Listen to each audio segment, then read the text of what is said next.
The police didn't know his name. They didn't know his face. They didn't even know a crime had been committed. Until fear spoke. He wasn't a criminal. At least, that's what he told himself.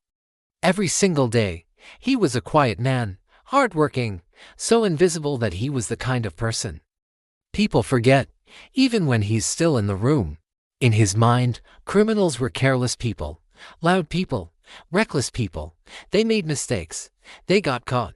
He never, ever planned to be one of them. He was smarter than that. He was safer than that.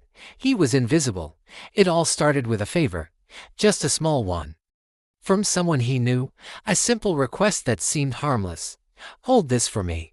Watch this place. Say nothing. There were no weapons involved. No blood was shed. No alarms went off. Just silence. And silence, he reasoned, felt safe. It felt harmless.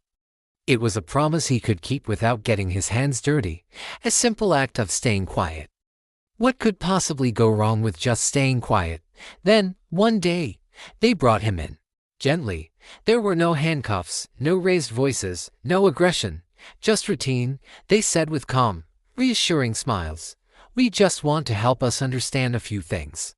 He found himself nodding too much, explaining himself too fast, trying to be helpful. And all they did was listen, patiently. The quiet of the room felt heavy. And fear began to fill the spaces where his comfortable silence should have lived. His heart started racing, pounding ahead of his thoughts. He found himself filling in gaps in their story they didn't even know existed. He answered questions they never even raised. The more he talked, the calmer the room became. But inside his head, it was chaos.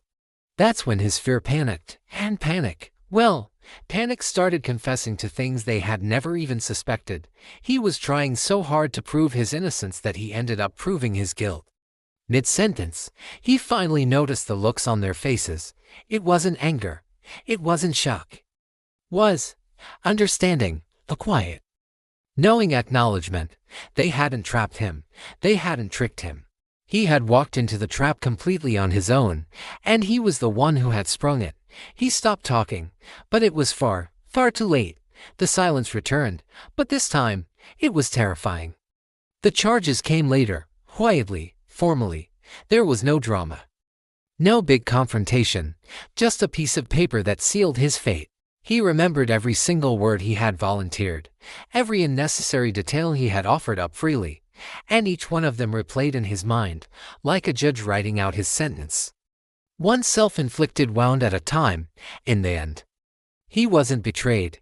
He wasn't forced. He was simply afraid. The real lesson here.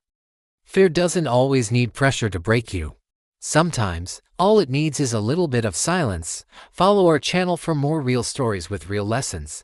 Thanks for watching.